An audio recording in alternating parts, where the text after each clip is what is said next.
How was it, like trying to get your way into the UFC? Because of course that's every fighter's dream. So how was your journey getting there?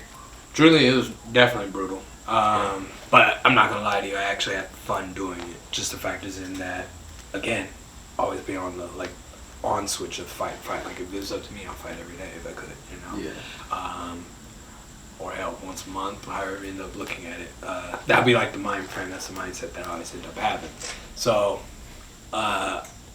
basically, like after the whole first court system or whole court situation with my first son's mom and how they took away like my rights and whatnot or pulled me away. So the whole mindset was getting the UFC, basically bring value to my name to the moment that if I ever end up asking for something, basically they ain't gonna say no. Cause just like this, if The Rock came out, Dwayne Johnson, he just walks up, boom.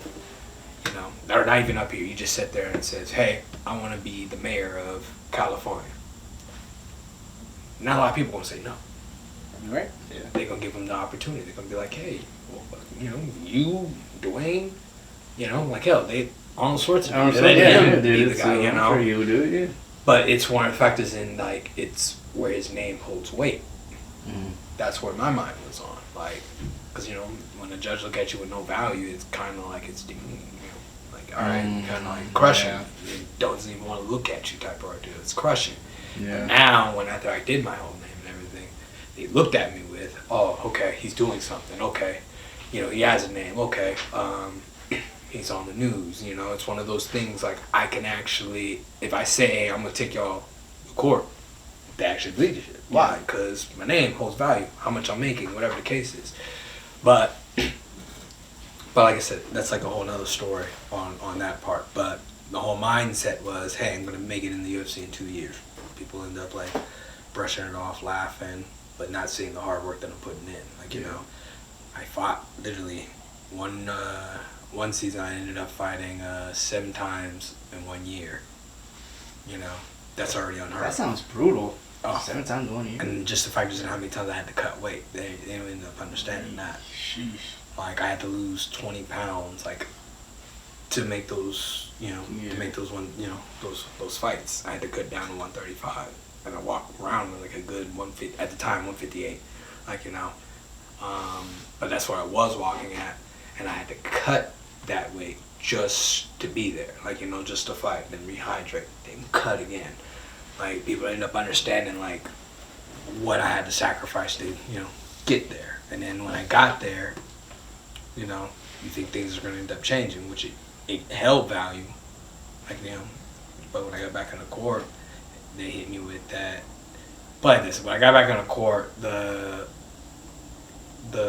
woman's husband ended up trying to cancel my rights and tried to basically become the father at the time, and hit me with, oh, well, you abandoned your child, but they disappeared. They took my child and vanished, and their lawyer / the attorney or lawyer / the judge are supposed to give me the whole information on where they go, because it's hey, we went to the whole court. It's just like this: if you and your woman had a kid and she ends up disappearing, my bad. Not even gonna sit there and do that. We'll just say imaginary person right now. Cause I don't put no harm in no one's in no one's journey. So person right here, hey, had a family. They get into a divorce.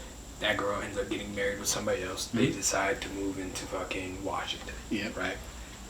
By law, man is supposed to get the information. Yeah. Or even if it's opposite, if the man took the kid and the girl's here, she's supposed to get the information on where they're going. I need the address, because if I have to send things, I need to know the information, especially if I have to go out there and visit. They didn't give me anything. Mm-hmm. And they kept on pushing it off oh, well, we're going to be mailing it to you. Nothing got mailed to me. I go in. Oh yeah, you just keep waiting. Okay. Nothing got in. Nothing's coming. All right.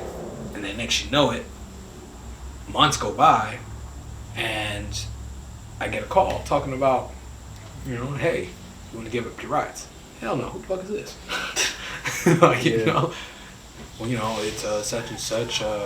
Well, thing is, you haven't been paying child support. How can I pay child support if I don't know where my child's at? Who am I sending it to? Well, you could send it to the lawyer. Why the fuck would I do that? Why would I give my money to a lawyer that did everything that they can to get rid of me out of my child's life? Yeah. And on top of that, because you know what they don't tell you, like on lawyers, they have to do everything they can to make you look bad. You know, to get what they want. Yeah. Basically, hey, yeah, he's this, that, this, and this, and that. Good job. It's a crazy. Yeah, and it's like really fucked up, like, you know. And that's what he did. He was butchering me. I had proof showing that, you know, it's a lie and all that other stuff, but they don't care. They don't care.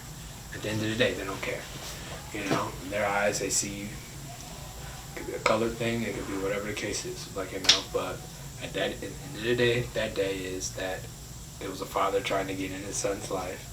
That came to every court and ended up making extra court dates and got screwed off of it. So, you know, you end up getting stuff like that. So that was my journey to the UFC.